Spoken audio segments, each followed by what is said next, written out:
안녕하세요. 사연 읽어주는 남녀입니다. 오늘도 와주셔서 감사드리며 그럼 오늘의 사연 바로 시작하겠습니다. 저는 젊은 시절 남편의 외도로 이혼을 했습니다. 사람이 어떻게 저럴 수 있나 싶을 만큼 처참했죠. 그래도 그때 제 곁에는 아들이 있었어요. 그래서 버틸 수 있었습니다. 아들은 어릴 때부터 참 착했습니다. 착하다는 말을 듣는 건 기분 좋은 일이죠. 하지만 아이를 키우다 보니 알겠더군요. 내 자식이 착하기만 한 것도 문제라는 걸요. 아들은 친구들에게 늘 양보만 했어요. 장난감을 뺏겨도 울지 않고 간식을 뺏겨도 웃으며 넘겼습니다. 그래서였을까요? 주변에 아들을 이용하려는 아이들이 하나둘 모여들었어요. 남편 없이 아들을 키운다는 건 늘 긴장 상태를 유지하는 것과 같았습니다. 제가 한눈을 파는 순간 세상은 우리 아들을 호락호락 놔두지 않을 것 같았어요. 그래서 늘 신경을 곤두세웠죠. 아들은 초등학교에 들어가서도 변함없이 착했습니다. 왕따는 아니었지만 친구들 사이에서 늘 심부름꾼 취급을 받았어요. 어떤 날은 학교에서 돌아오자마자 저에게 말했죠. 엄마, 오늘 학교에서 용돈을 좀 썼어요. 그래? 뭘 샀는데? 그게 친구들이 아이스크림 먹고 싶다고 해서 제가 사줬어요. 너 먹으라고 준 용돈인데 친구들 거를 왜 네가 사줘? 친구들이 돈이 없다면서 저한테 부탁하길래 거절하면 싫어할까 봐요. 넌 돈 부족해서 못 사 먹었는데 친구들 거는 사줬어? 괜찮아요, 엄마. 친구들이 기뻐하니까 저도 기분 좋던데요. 저는 웃으며 아들을 타일렀지만 속으로는 울고 있었습니다. 착하다고 칭찬만 할 게 아니라 영리하게 세상을 살아가는 법도 가르쳐야 한다고 느꼈어요. 그래서 집에서는 일부러 쓴소리를 많이 했죠. 태준아, 엄마가 늘 말하지? 세상엔 좋은 사람만 있는 게 아니야. 너무 남한테 퍼주지 마. 네가 계속 그렇게 주기만 하면 사람들은 그걸 당연하게 생각하고 널 호구로 생각해서 이용하려 들 거야. 알겠니? 아들은 고개를 끄덕였지만 행동은 여전했습니다. 가끔은 너무 답답했어요. 정말 옆집 강아지가 아들에게 도시락을 달라고 짖으면 자기 도시락까지 퍼줄 것 같았죠. 농담 같지만 농담이 아니었습니다. 세상 물정 모르는 이 착한 아들이 나중에 사회에 나가서 괜찮을까, 혼자서 잘 살아갈 수 있을까, 저는 늘 그 점이 걱정이었어요. 아들은 군복무를 취사병으로 마쳤습니다. 요리라고는 라면밖에 못 끓이던 아이가 군대에서 국자를 잡더니 완전히 바뀌었죠. 처음엔 군대 생활이 그리 재밌었냐며 물었더니 아들은 군대에서 요리하는 법을 배운 게 가장 뿌듯했다더군요. 전역하고 집에 돌아온 아들은 가끔 집에서 요리를 했습니다. 저도 처음 아들이 해준 밥을 먹었을 때 깜짝 놀라긴 했어요. 꽤나 맛이 있었거든요. 그렇게 요리에 흥미를 붙인 아들은 몇 년간 착실하게 회사 생활을 했습니다. 창업자금을 모은다고요. 그리고 6년 만에 일을 그만두고 자기 식당을 차리겠다고 했어요.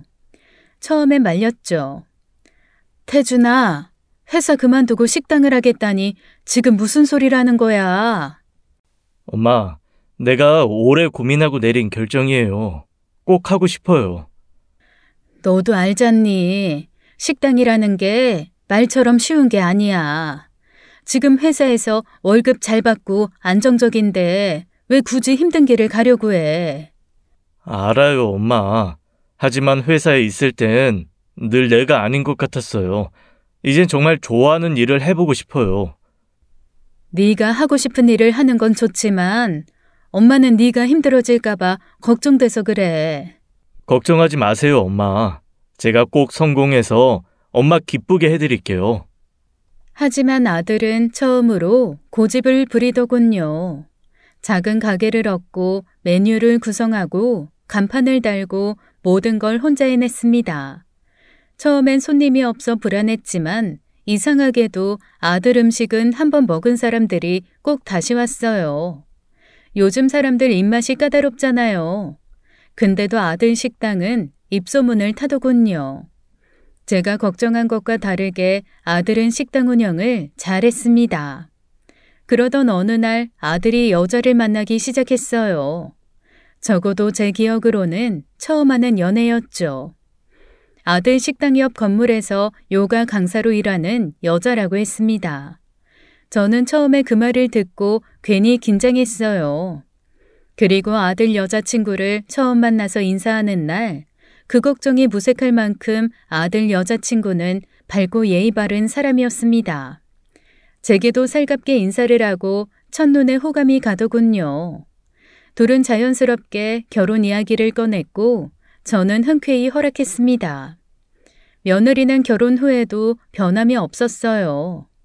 명절 때마다 선물을 챙기고 심지어 제 생일이면 손편지까지 써주더군요.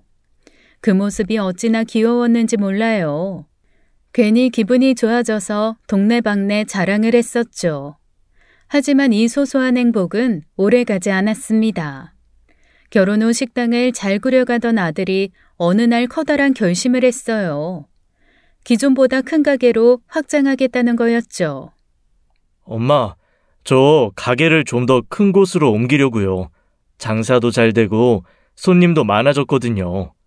태준아, 지금 가게도 괜찮잖아. 꼭 그렇게 무리해서 확장해야겠어?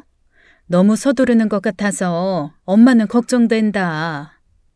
아니에요, 엄마. 손님들이 줄을 서서 기다리시는 걸 보면 마음이 너무 불편해서요. 이제 제대로 한번 키워보고 싶어요. 그래도 사업이란 게 언제나 위험이 따르는 법이야. 혹시라도 일이 잘못되면 어쩌려고 그래. 엄마 너무 걱정하지 마세요. 다 계획이 있어요. 이번에 더 잘 될 자신 있으니까요. 아들은 이미 부푼 꿈에 가득 차 있었습니다.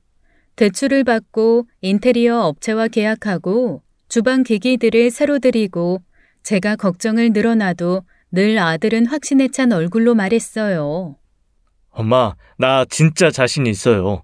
지금까지 해온 것도 잘 됐잖아요. 한 번도 대충 한 적 없어요. 확장 오픈하면 메뉴도 늘리고 손님들도 더 많이 받을 수 있어요. 반드시 성공할 거예요. 그러니까 엄마는 걱정하지 말고 응원만 해주세요. 그 말에 더 이상 뭐라 할 수 없었습니다. 오픈날 축하 화분 들고 아들 가게에 갔어요.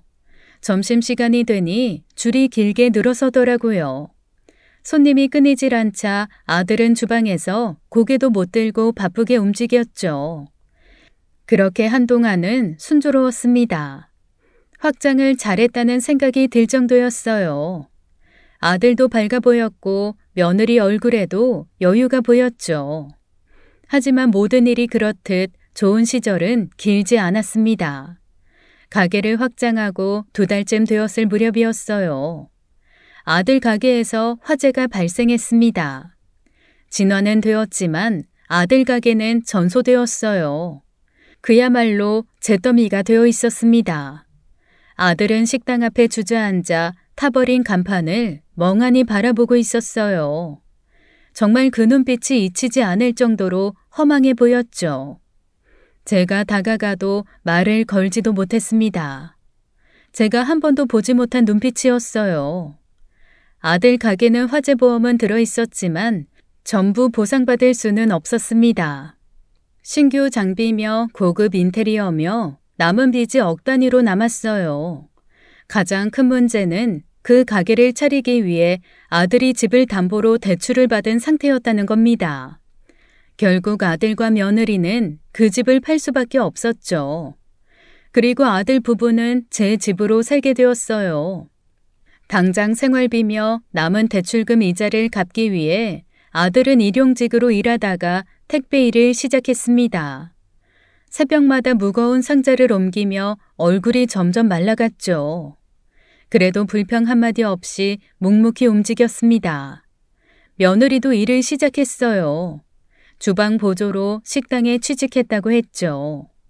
손에 물이 마를 날이 없다는 표현이 그땐 정말 그대로 적용되더군요.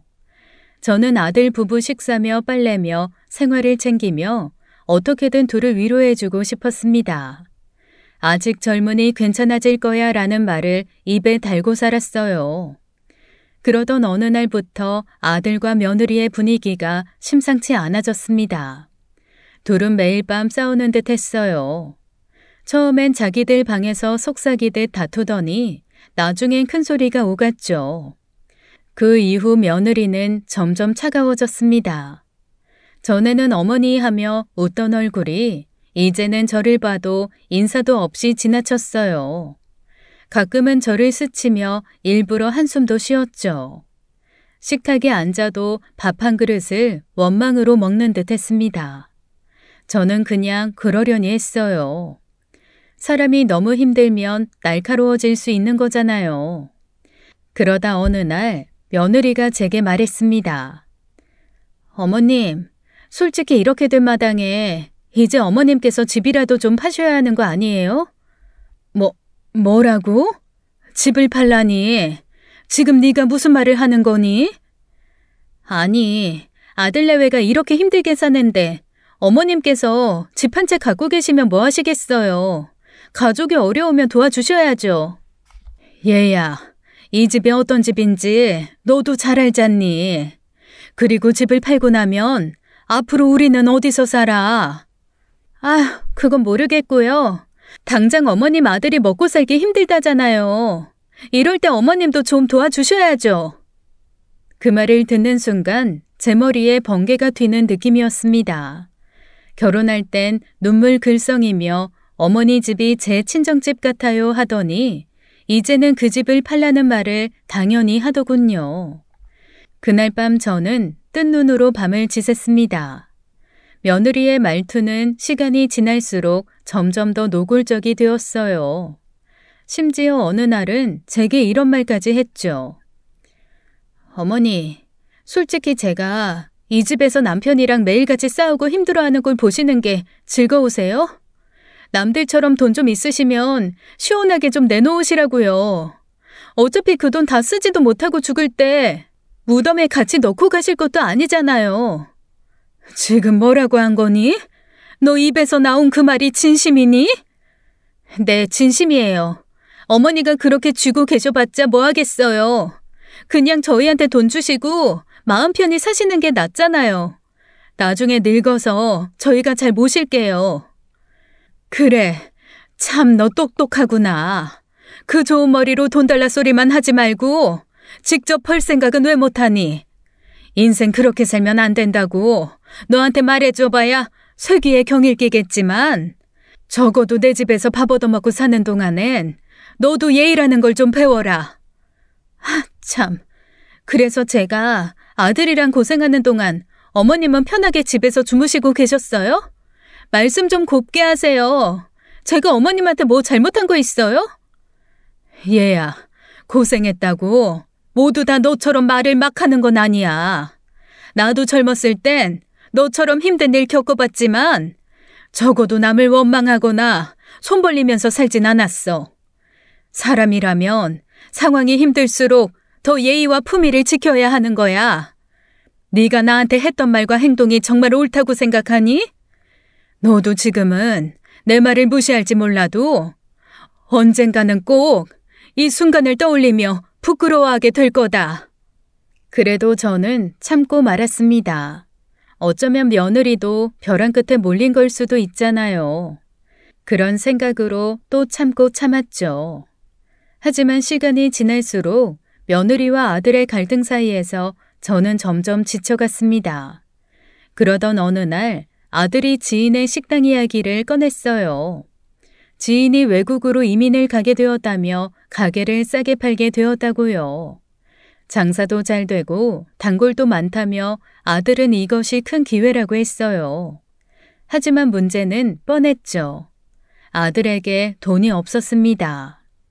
엄마, 사실은 지인이 운영하던 식당을 인수할 기회가 생겼는데 아무리 생각해봐도 돈이 부족해요. 대출도 신용이 안 좋아서 더 이상 나오질 않고 여기저기 다 알아봤는데 아무리 생각해도 돈을 구할 곳이 없네요. 꼭 그 가게를 해야 하는 거야? 네, 단골도 많고 위치도 좋아서 놓치면 후회할 것 같아요. 정말 이번 기회가 마지막이라는 생각이 들어서요. 아들은 그렇게 말하며 고개를 푹 숙였습니다. 그날 밤 저는 제 방에서 서랍을 열었어요. 고인이 된 아버지께서 생전에 제 이름으로 남겨주신 땅 문서를 꺼냈죠. 그 땅은 원래 제 노후 대비용이었지만 그 순간엔 아들이 먼저 떠올랐습니다. 다음 날 저는 조용히 땅을 팔았어요. 제 사정을 들으신 당수께서 그 땅을 사주셨어요. 나중에 사정이 좋아지면 같은 값으로 다시 돌려주신다고 하시면서요. 뒤늦게 그 소식을 들은 아들은 눈물을 흘리며 말했습니다. 엄마, 정말 그 땅을 파신 거예요? 그거 할아버지가 엄마한테 유일하게 남겨주신 건데 어떻게 제가 그걸 받아요? 괜찮아, 태준아. 네가 잘 되는 게 엄마한텐 더 중요하다. 한번 잘해봐. 엄마, 정말 고마워요. 이 은혜 평생 잊지 않을게요. 꼭 성공해서 반드시 돌려드릴게요.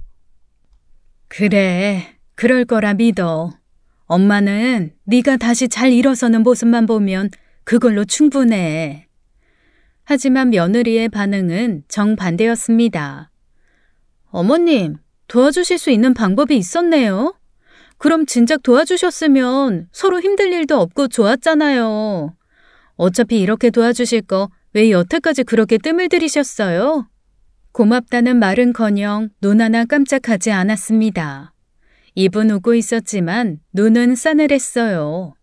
저는 참다 못해 며느리에게 말했죠. 얘야, 사람이라면 최소한의 예의라는 게 있는 거야. 네 시어머니가 땅까지 팔아서 도와줬으면 진심으로 고맙다는 말 한마디 정도는 해야 하는 거 아니니? 제가 언제 도와달라고 했어요? 어머님께서 알아서 하신 거잖아요. 네가 도와달라고 말하든 안 하든 이미 너희를 위해서 희생을 했으면 고마워할 줄은 알아야지. 너한텐 감사가 그렇게 어려운 일이니? 그래요, 고맙네요. 이제 됐죠? 마음에서 우러나오지 않는 말은 차라리 하지 마라. 진심 없는 고맙다는 말은 듣는 사람보다 하는 사람을 더 초라하게 만드는 법이거든. 그렇게 살다 보면 언젠가는 네 주변에 진짜 고마워할 사람 한 명도 남지 않게 될 테니 말이야. 다행히 아들이 인수한 가게는 대박이 났습니다. 주변 사무실에서 점심 예약이 밀려들었어요. 이전에도 장사가 잘 되었다는 아들 지인의 말이 거짓은 아니었던 거죠. 그리고 딱 2년이라는 시간 만에 아들은 약속대로 제게 돈을 모두 갚았습니다. 땅을 팔아준 돈 딱 그 금액 그대로요. 그리고 얼마 뒤에 아들 부부는 드디어 분가했어요. 짐을 챙겨나가면서 아들은 문 앞에서 다시 한번 제게 큰절을 했습니다. 하지만 며느리는 역시 아무 말 없이 고개만 까딱하고 나갔지만요. 저는 그렇게 생각했습니다. 그래, 고마움도 없고 예의도 없는 아이지만 그래도 서로 잘 살고 행복하면 그걸로 됐다. 적어도 그때는 그렇게 생각했어요. 아들과 며느리가 분가한 지 몇 달이 지났을 때 일입니다. 가끔 반찬을 들고 아들 가게에 들르면 아들은 눈밑이 퀭하게 꺼져 있었어요. 장사가 잘 되는 건 좋았지만 아들이 너무 무리하는 게 아닌지 걱정도 되었죠. 태준아, 아무리 장사가 잘 돼도 잠은 제대로 자가면서 일해야지. 얼굴이 말이 아니야. 괜찮아요, 엄마. 지금 한창 가게가 잘 될 때니까 조금이라도 더 열심히 해야죠. 그래도 네가 쓰러지면 장사가 무슨 소용이니. 건강을 잃으면 모든 걸 다 잃는 거야. 알아요. 저도 나름대로 쉬려고 하는데 손님들이 많아서요. 조금 참으면 괜찮아질 거예요. 장사 잘 되는 건 좋지만 무리하지 말고 네 몸도 꼭 생각해라. 네가 건강해야 뭐든 할 수 있으니까.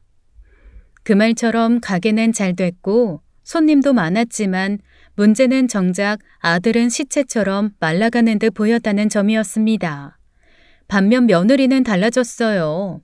며느리 얼굴은 밝아졌고 몸에는 반짝거리는 것들이 주렁주렁 열매처럼 달리기 시작했죠. 하루는 식당을 도와주러 갔다가 며느리를 우연히 마주쳤습니다. 머리부터 발끝까지 명품으로 도배를 했더군요. 귀걸이, 가방, 시계까지 전부 고가의 물건으로 보였어요. 얘야, 지금이야 장사가 잘 되지만 사람 일이라는 게 한치 앞을 모르는 거야. 너희도 겪어봐서 알지 않니? 지금처럼 벌 때 조금씩 아껴서 저축도 하고 미래를 대비해야지. 그렇게 겉모습에만 신경 써서 소비하다가는 나중에 정작 필요할 때 어려워지면 어쩌려고 그래. 하지만 며느리는 제 말을 듣고 입꼬리만 씩 올리더군요. 어머님, 지금은 벌 만큼 벌고 있으니까 쓰는 거예요. 사람은 누릴 때도 있어야죠. 무슨 햄스터도 아니고 맨날 모으기만 하면서 살아요? 얘야, 사람이 잘 벌 때일수록 더 정신을 차려야 하는 법이야. 누리는 것도 좋지만 버는 돈보다 쓰는 돈이 많아지면 그때부턴 진짜 불행해지는 거란다. 걱정 마세요. 저 그렇게까지 생각 없이 쓰는 사람 아니에요. 네가 그렇게 생각한다면 다행이지만 어쨌든 엄마는 걱정돼서 한 소리니 가볍게 듣지 말고 꼭 기억하렴. 그날 밤 저는 아들에게 전화를 걸었습니다. 태준아, 요즘 가게가 잘 돼서 그런지 너희 집 씀씀이가 예전과는 많이 달라진 것 같더라. 괜히 오지랖 같지만 엄마는 좀 걱정이 되더구나. 네, 엄마. 걱정 안 하셔도 괜찮아요. 지은이가 좀 많이 쓰는 것 같던데 너도 알고 있는 거니? 이럴 때일수록 너희 둘이서 계획을 잘 세워서 저축도 잘해야 돼. 네, 알고 있어요. 너무 신경 쓰지 마세요, 엄마. 제가 단속할게요. 그래, 네가 알아서 잘 하겠지. 힘들면 언제든 엄마한테 말하고, 알았지? 네, 엄마. 고마워요. 그 말이 더 마음에 걸렸습니다. 그 말투에는 무언가 묻혀있는 느낌이었어요. 괜찮다고 말하지만 전혀 괜찮지 않은 사람의 말투 말이에요. 그 이후에도 며느리는 점점 더 화려해졌습니다. 마치 오늘만 사는 사람처럼 사치를 일삼더군요. 억 단위의 고급차를 계약했다는 소리에 결국 보다 못한 제가 한마디 하게 되었죠. 얘야, 도대체 정신을 어디에 두고 사는 거니? 얼마 벌지도 못하는 돈 펑펑 써가며 명품 사들이고 비싼 차 끌고 다니는 게 네 눈엔 자랑 같겠지만 지금 네가 쓰는 돈은 네 남편의 피와 땀이야. 인생이라는 게 언제 어떻게 뒤집힐지 모르는데 이렇게 앞뒤 안 가리고 쓰다 보면 나중에 막을 방법도 없이 무너지는 거야. 사람이란 잘 될 때일수록 정신 바짝 차려야 돼. 지금처럼 허영심에 빠져 있다간 언젠가는 네가 믿고 의지했던 그 돈 때문에 발목 잡히는 날 반드시 온다. 진심으로 충고를 한 말이었습니다. 하지만 그 말에 며느리는 웃기만 하더군요. 어머님, 적당히 하세요. 제가 뭘 하든 간섭 좀 하지 마시라고요. 어머님 인생이나 똑바로 챙기시죠. 제 인생 제가 알아서 살 테니까요. 네 인생 네가 사는 거 맞지. 그런데 네가 이렇게 철없이 구는 이상 이 충고는 네가 듣고 싶든 아니든 내가 반드시 해줘야겠다. 잘 들어라. 사람은 살면서 누구 말도 듣지 않고 제멋대로 구는 순간 그 끝이 어떤지는 뻔히 정해져 있는 법이야. 내 인생 걱정할 시간에 네 정신이나 제대로 챙겨. 너 그렇게 살다간 반드시 후회할 날이 올 거다. 그땐 아무도 네 옆에 남아있지 않을 테니까. 제 말에 며느리의 얼굴이 울그락불그락 하더군요. 그리고 한 주쯤 지났습니다. 그날은 제가 김치랑 반찬을 좀 많이 담갔어요. 간장게장에 오징어채 무침, 가지 볶음까지요. 아들 식당은 한 달에 한 번 가게 문을 닫고 쉬는데요. 그날이 쉬는 날이었어요. 아들 부부 생각에 반찬을 가지고 아들 집을 찾았습니다. 아들 집에 들어서니 현관부터 어딘가 이상했어요.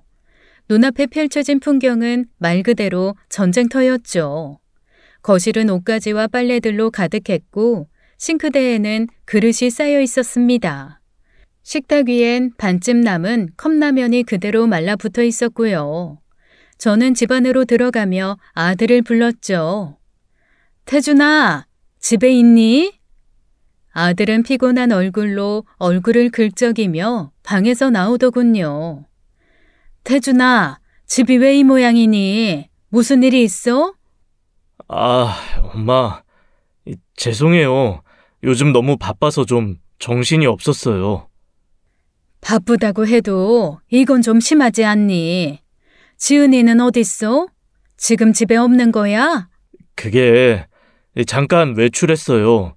좀 이따 들어올 거예요. 태준아, 엄마한테 숨기는 거 있는 거 아니지? 정말 아무 일 없는 거지? 네, 정말 별일 없어요. 엄마 너무 걱정하지 마세요. 그런데 이상하게도 마음속 어딘가에서 묘한 찝찝함이 올라왔습니다. 아들의 방 앞에 놓인 박스엔 반쯤 접힌 이불과 몇 벌의 옷이 구겨져 있었어요. 아들이 당장이라도 이 집에서 나가야 할 사람처럼 보였죠. 그래서 좀 집요하게 아들에게 물었습니다. 무슨 일 있냐고요? 그러니 결국 아들이 마지못해 속 이야기를 털어놓더군요. 엄마, 사실은 요즘 지은이랑 좀 떨어져 지내고 있어요. 서로 생각할 시간이 필요해서요. 뭐? 너희 별거 아니? 대체 무슨 일로 싸운 거야? 엄마, 미안하지만 지금은 제발 묻지 말아주세요. 제가 나중에 다 설명드릴게요. 그래도 엄마한테는 말해줘야지. 이러고 있으면 엄마가 더 걱정되잖니. 알아요, 엄마. 정말 죄송해요. 하지만 저도 아직은 정리가 안 돼서요. 조금만 기다려주세요.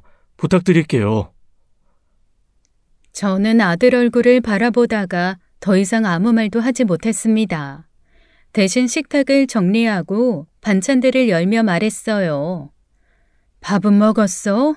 얼굴이 너무 상했다. 일단 밥부터 먹자. 괜찮아요. 엄마 입맛이 없어서요. 그래도 먹어야 힘을 내지. 이럴 때일수록 밥심이 중요한 거야. 엄마가 반찬 몇 가지 더해왔으니까 이리 와서 앉아봐. 아들은 고개만 끄덕였습니다. 그 모습이 더 아프더군요. 말없이 김치통을 정리하고 싱크대에 쌓인 그릇 몇 개를 헹군 후 저는 집을 나섰어요. 아들이 집까지 데려다 준다고 하는데 저는 됐다고 그냥 잠이나 좀 자라고 했습니다. 복도에 서서 현관문이 닫히는 소리를 듣는데 가슴 안쪽이 묵직하게 내려앉는 기분이었죠. 그리고 2일 뒤 새벽 전화벨이 울리는 소리에 잠에서 벌떡 일어났습니다. 너무 이른 시각이었고 뭔가 전화가 울리기 바로 직전부터 가슴이 벌렁거리기 시작하는 게 예감이 좋지 않았거든요.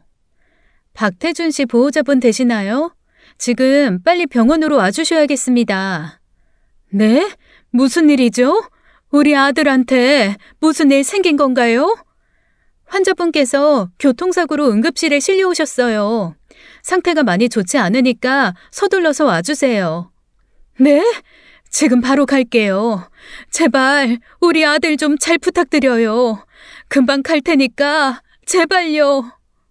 저는 외투도 제대로 챙기지 못한 채 택시를 탔습니다. 한여름이었는데도 손은 덜덜 떨리고 이와 이 사이도 딱딱거리며 떨리었어요. 병원에 도착해 응급실로 달려갔습니다. 침대에 누워있는 아들의 모습은 말 그대로 피투성이었어요. 얼굴은 붓고 팔은 부목에 고정되어 있었고 머리 쪽엔 붕대가 칭칭 감겨 있었죠. 그 모습을 본 순간 다리에 힘이 풀려 그대로 주저앉고 말했습니다. 환자분께서는 현재 의식이 없습니다. 사고 당시 머리를 심하게 부딪혀서 뇌에 큰 충격을 받으셨어요. 또 팔과 갈비뼈도 여러 군데 골절이 발생한 상태라 안정이 절대적으로 필요한 상황입니다. 지금처럼 의식이 돌아오지 않은 상태가 오래 지속되면 식물인간 상태로 갈 가능성도 배제할 수 없습니다. 저희 의료진도 최선을 다하겠지만 보호자분께서도 마음의 준비를 하셔야 할 것 같습니다. 의사의 설명은 마치 뉴스처럼 들려왔습니다. 말은 들어지는데 저는 한 글자도 이해하지 못하겠더군요. 아들은 식당 오픈 준비를 위해 새벽마다 출근을 했습니다. 그날도 변함없이 가게로 향하던 길이었나 봐요. 골목길에서 누군가의 차에 치였고 가해자는 그대로 도주했다고 하더군요. 뺑소니였습니다. 사람을 그렇게 버리듯 도망치다니요. 해가 뜨기 전 새벽 시간이라 아들은 한참이 지나서 행인에게 발견되었대요. 아들은 심하게 부은 얼굴로 기계에 의존해 숨을 쉬고 있었습니다. 그 모습을 보는데 차라리 제가 대신 죽고 싶었어요. 얼마 안 지나 소식을 들은 며느리도 병실로 찾아왔습니다. 평소 화장기 가득하던 얼굴이었던 며느리 얼굴엔 눈물 자국만 남아있더군요. 태준 씨, 이게 뭐야? 어떻게 된 거야? 이러면 안 되잖아. 정신 좀 차려봐. 나 두고 이렇게 누워있으면 안 되지. 여보, 제발 눈 좀 떠봐. 나 혼자 두고 어디 가지 말라고. 제발 정신 차려. 여보, 미안해. 정말 미안해. 나 때문에. 어머님 어떡해요? 우리 태준 씨 어떡해요? 죄송해요. 죄송해요, 어머님. 어머님 말씀 들었어야 했어요. 태준 씨 저 때문에 힘들게 일하다. 죄송해요, 어머님. 그날부터 며느리는 매일 병원에 왔습니다. 아들 손을 잡고 속삭이듯 말을 걸고 계속 몸을 정리해 주었어요. 그렇게 몇 주간 하루도 빠짐없이 아들을 챙겼죠. 며느리의 간호는 병원에서도 소문이 돌 정도였습니다. 매일같이 병실에 찾아와 아들 옆에 앉아 손을 잡고 물수건으로 얼굴을 닦아주며 속삭이듯 말을 건넸죠. 어머님, 며느님이 정말 대단하시더라고요. 매일같이 오셔서 남편분 손도 잡아주시고 얼굴도 깨끗하게 닦아주시고요. 저희 간호사들도 다들 감탄하고 있어요. 요즘 정말 보기 드문 분이세요. 네, 고맙습니다. 우리 며느리가 그렇게 애쓰는 줄 저도 몰랐네요. 좋은 말씀 해주셔서 감사해요. 그 말에 저도 모르게 눈시울이 붉어졌어요. 며느리를 의심했던 지난 날들이 스쳐 지나갔거든요. 하루는 병실에서 둘만 있는 순간이 있었어요. 얘야, 네가 이렇게까지 태준이를 돌봐줘서 정말 고맙구나. 너도 힘들 텐데 하루도 안 빠지고 와서 간호해주는 걸 보니 엄마가 미안하기도 하고 또 고맙기도 하고 그렇네. 어머님, 태준 씨는 제 남편이잖아요. 제가 이렇게 하는 건 당연한 거예요. 어머님이 너무 힘들지 않으셨으면 좋겠어요. 그래도 정말 고맙다. 엄마가 너한테 그동안 너무 서운하게 생각한 것 같아서 미안하다. 아니에요, 어머님. 지금 생각해보니 어머님 말씀이 다 옳았어요. 제가 한번 힘든 일을 겪었었잖아요. 그래서 정신이 나가서 더 사치를 했는지도 모르겠어요. 죄송해요, 어머니. 이제 저 정신 차릴게요. 태준 씨만 깨어나 준다면 제대로 살게요. 지은아. 그 말을 들으며 저는 처음으로 며느리에게 진심으로 미안하고 또 고마운 마음이 들었습니다. 하지만 아들은 눈을 뜨지 않았어요. 매일매일 기대하고 매일매일 실망하는 날들의 반복이었습니다. 엄마 왔다, 태준아. 오늘은 눈 좀 떠볼래?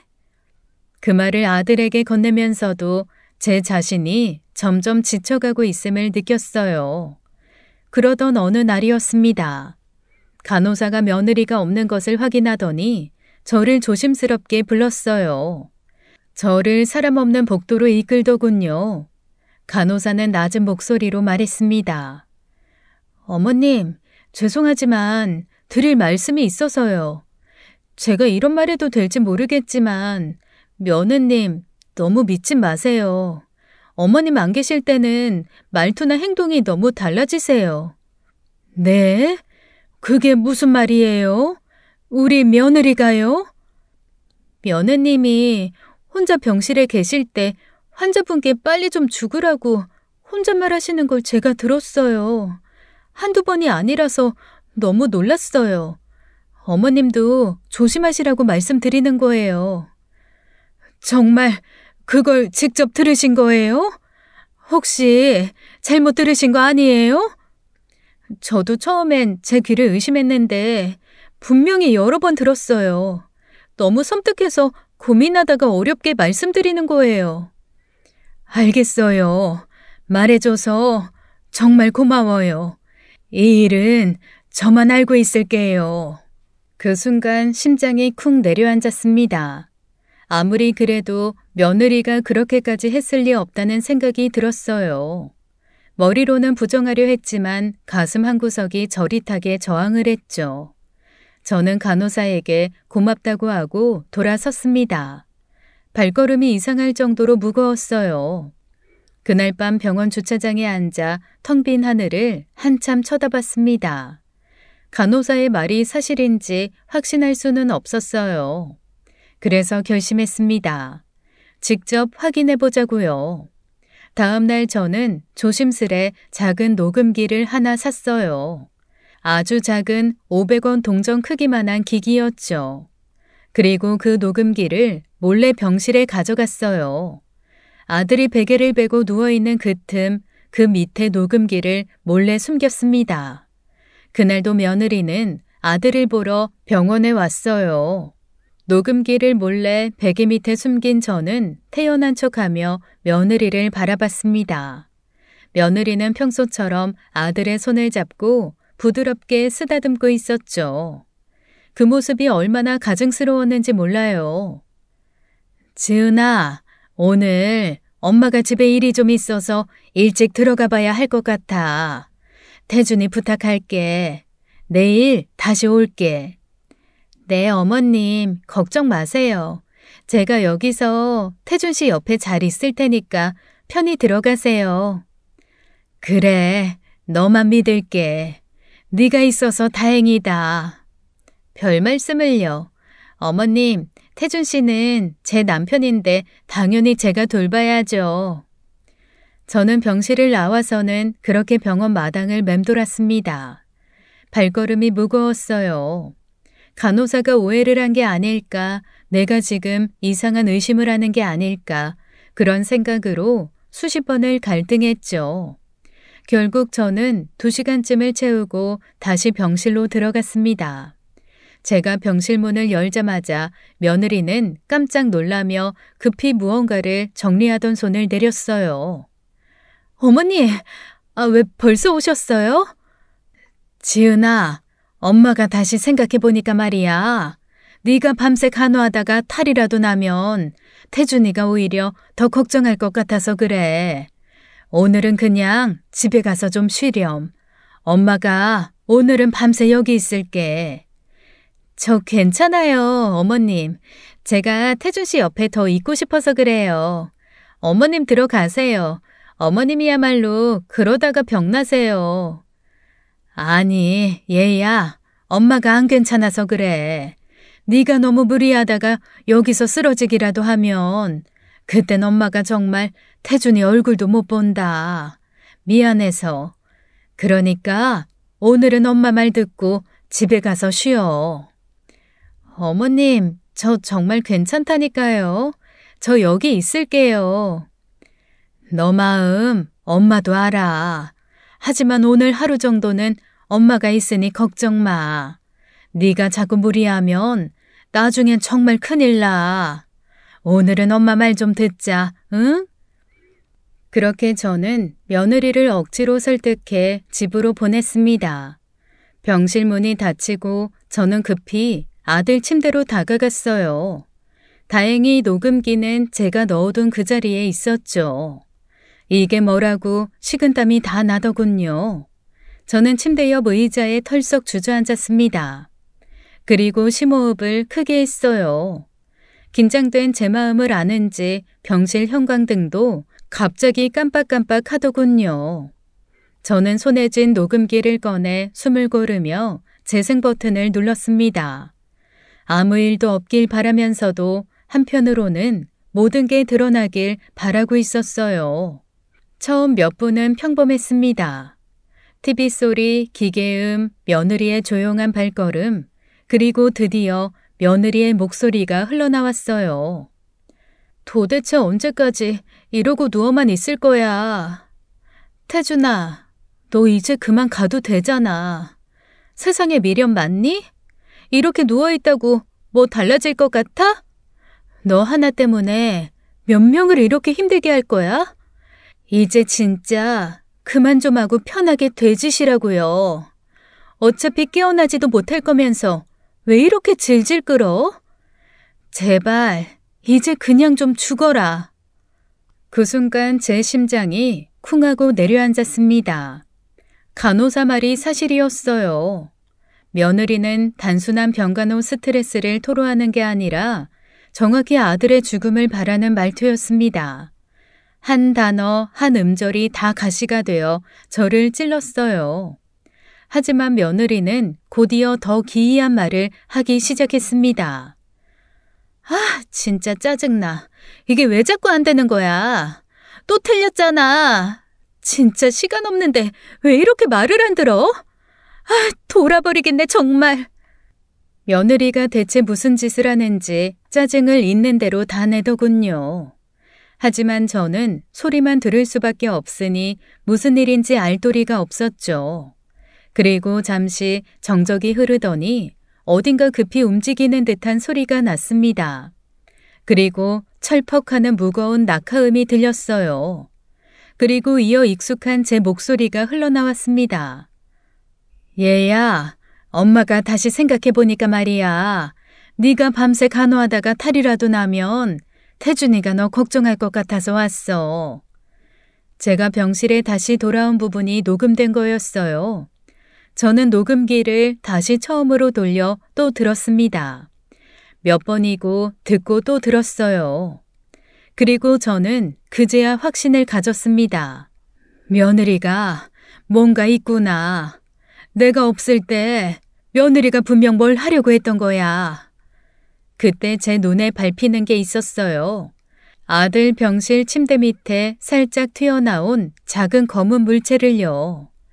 허리를 숙여 조심스레 꺼냈습니다. 제 아들 태준이의 핸드폰이었어요. 제가 핸드폰을 만지자 핸드폰 첫 화면이 켜졌죠. 화면에는 이런 문구가 떠 있었습니다. 지문 인식을 여러 번 실패하셨습니다. 다시 시도하려면 24시간을 기다리세요. 이거였어요. 며느리가 녹음본에서 무언가 잘 안 되자 짜증을 엄청 냈었죠. 바로 이거였습니다. 아들은 뺑소니 차에 치여 바닥에 손을 많이 쓸렸어요. 그래서 지문도 많이 갈려 없어졌죠. 그러니 자기 핸드폰 지문 인식도 안 됐던 거였습니다. 그런데 누군가가 무리하게 지문 인식을 시도했단 얘기였어요. 바로 며느리였습니다. 도대체 뭘 보려고 했던 걸까요? 왜 그렇게 초조하게 아들 핸드폰을 열어서 무언가를 찾으려고 한 걸까요? 그 안에 감춰진 게 있다면 그건 분명히 제 아들이 아닌 며느리가 감추고 싶은 어떤 진실일 겁니다. 그때부터였어요. 제 안에서 무언가가 달라지기 시작한 건요. 저는 어쩌면 아들을 지키기 위해서 싸워야 할지도 모르겠다고 느꼈습니다. 저는 바로 여동생에게 전화를 걸었어요. 영지야, 혹시 승재 그거 할 수 있지? 핸드폰 잠긴 거 풀고 그런 거 말이야. 우리 승재? 그런 거야 당연히 하지. 걔가 또 그런 쪽으론 전문가잖아. 근데 왜? 누가 비밀번호라도 까먹었어? 응, 좀 급하게 태준이 핸드폰 좀 열어봐야 할 게 있어서 그래. 승재한테 지금 바로 좀 부탁할 수 있을까? 알았어. 내가 바로 전화해서 물어볼게. 걱정 마. 조카는 핸드폰 소리, 노트북 소리 같은 일을 하고 있습니다. 뉴스에서나 들은 포렌식 같은 것도 할 수 있다고 알고 있었어요. 동생에게 사정을 자세히 말하진 않았습니다.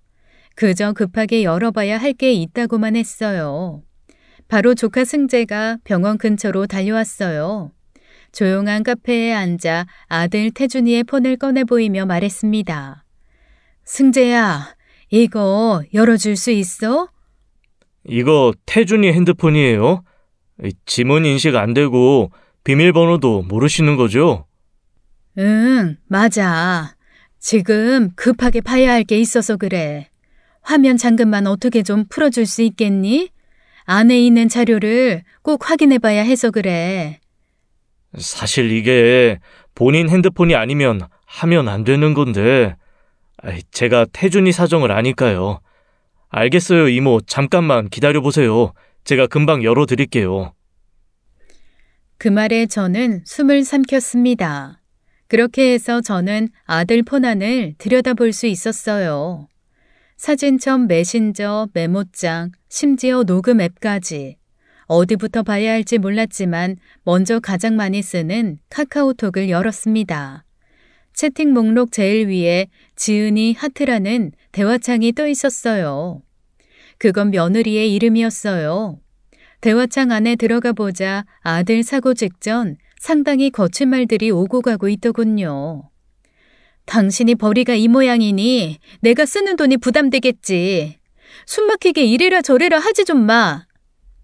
이혼하자. 진짜 못 살겠어.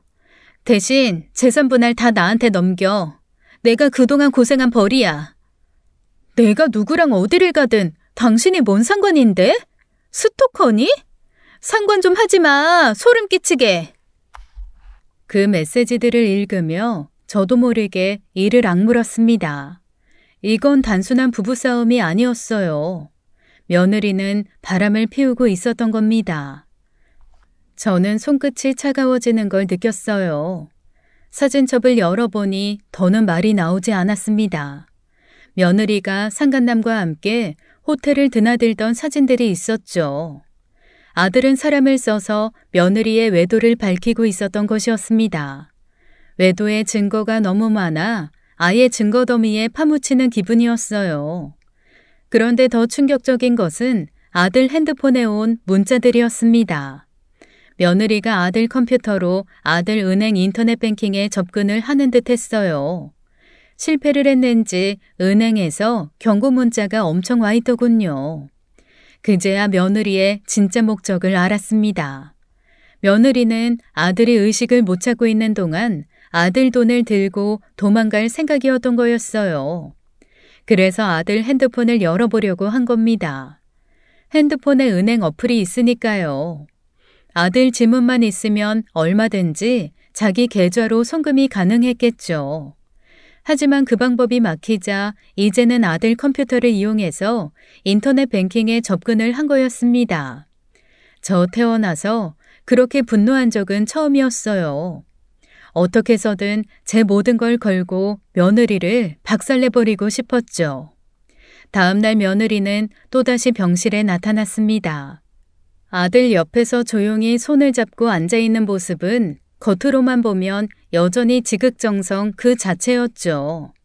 하지만 저에겐 이제 그 얼굴이 연기처럼 느껴질 뿐이었습니다.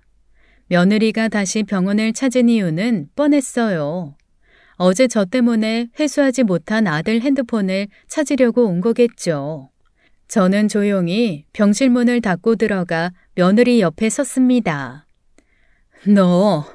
네가 우리 아들한테 무슨 말 했는지 다 들었어. 어머님, 갑자기 무슨 말씀인지 모르겠어요. 모르겠다고? 끝까지 그렇게 나올 거니? 대체 제가 뭘 했다는 거예요?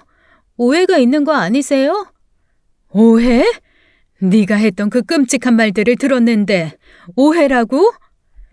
정말 무슨 말씀하시는 건지 모르겠네요. 어머님, 제가 뭘 했다고 이러시는 거예요? 며느리는 늘 하던 미소가 아닌 입꼬리만 올려붙인 억지스러운 표정이었죠.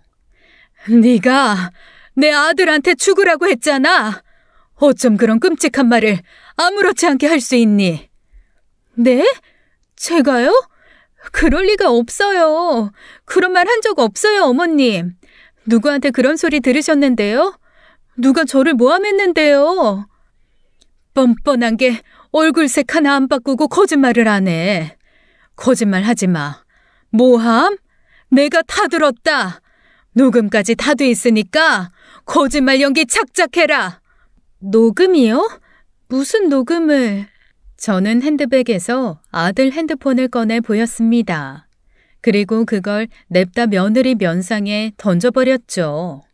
퍽하고 정통으로 며느리 얼굴에 핸드폰이 명중했습니다. 며느리는 소리를 지르며 그 자리에서 쓰러졌죠. 이거 찾으러 왔니? 이 뻔뻔한 년아. 아, 도대체 이게 무슨 짓이야? 제 말에 며느리는 순간 당황하더군요. 하지만 그것도 잠시 바로 벌떡 일어나더니 본색을 드러냈어요. 아이씨, 더럽게 아파 죽겠네. 그래, 죽으라고 했다. 어쩔래? 저 정도 돼서 똥오줌도 못 가리면 그냥 돼줘야 하는 거 아니야? 왜 안 죽어서 이렇게 사람들한테 피해를 주는데? 그리고 당신 나 몰래 녹음했어? 그거 불법이야. 알아? 나 당신 고소할 거야. 그래, 고소해. 그거 무서웠으면 애당초 녹음도 안 했어. 난 뭐 변호사 없니? 어? 나도 너 고소할 거 한타 쓰다 이거사. 너 태준이 두고 바람났지? 그리고 태준이 이렇게 누워있다고 태준이 몰래 걔 돈 빼가려고 했잖아. 내가 모를 줄 알아? 고소해. 고소해보라고. 난 너 콩밥 먹여줄 테니까. 소리가 커지자 병실 바깥 간호사들과 복도 환자들이 슬쩍 고개를 내밀어 병실을 살폈습니다. 지켜보는 사람들이 많아지자 며느리의 눈동자가 흔들렸어요. 그리고 이내 얼굴이 확 바뀌더니 미친 사람처럼 소리를 지르며 병실 안을 휘젓기 시작했죠. 하! 진짜 어이가 없어서 말도 안 나오네. 어머님, 아들이 이렇게 누워있으니까 이제 아주 정신이 나가셨어요? 뭐라고? 너야말로 정신 나갔니? 어머님 지금 제정신 아니잖아요. 아들 잘못된 거 다 내 탓이라고 몰아가고 싶으셔서 환장하신 거 아니냐고요. 너 지금 그 입 다물지 못해? 네가 한 짓 다 알고 있는데. 제가 뭘 했다고 이러세요. 저는 어머님처럼 그렇게 무섭고 끔찍한 사람 아니에요. 아들이 저렇게 됐다고 저까지 미친 사람 만들지 마시라고요. 하지만 사람들이 바보인가요? 며느리 말을 믿지 않았죠. 구경꾼들이 이리저리 웅성거리며 며느리 욕을 하기 시작했습니다. 그러자 며느리는 완전 실성을 했는지 고래고래 소리를 질렀어요. 뭘 쳐다봐. 확 누나를 뽑아버릴까 보다. 뭐 구경 났어? 어이 할머니, 뭘 봐? 저 미친년. 저런 건 압구정 사거리에다가 매달아야지. 에휴. 어이 젊은 처자, 우리 엄마한테 어디 그렇게 함부로 말을 해? 어? 너야말로 죽고 싶냐? 콱 여기 입원시켜줘? 저 싸가지 없는 게. 바람난 거 들키니 사람이 미쳤네. 뭐? 아이 저 여자 바람났었어? 그럼 그동안 다 연극한 거야? 주변에 있던 사람들이 모두 며느리를 욕하기 시작했습니다. 병원 관계자들이 서둘러 다가와 며느리를 제지했어요. 저는 지지 않고 며느리를 향해 말했습니다. 네가 태준이 곁에 있는 걸 더 이상 용납 못하겠다. 이젠 그만 꺼져라. 제가 왜 나가요? 여기 내 남편 병실이에요. 나가야 할 사람은 어머님이시죠? 그래, 네 남편이라고? 네가 그렇게 죽으라고 저주한 내 아들이 네 남편이라는 게 참 어이가 없구나. 증거 있어요? 불법 녹음은 증거로도 못 써요. 어디 한번 해보세요. 어차피 법적으로 제가 부인인데 저를 어떻게 하시겠어요? 그래, 법적으로 말이지. 네가 그 말하기를 기다렸다. 이제부터 태준이 대신 내가 할 수 있는 모든 법적 조치를 취할 테니 단단히 각오해라. 뭐, 법적 조치요? 웃기고 있네. 어머님이 뭔데요? 아무리 난리쳐봤자 어머님은 아무 권리도 없어요. 아무 권리도 없다고? 두고 봐라.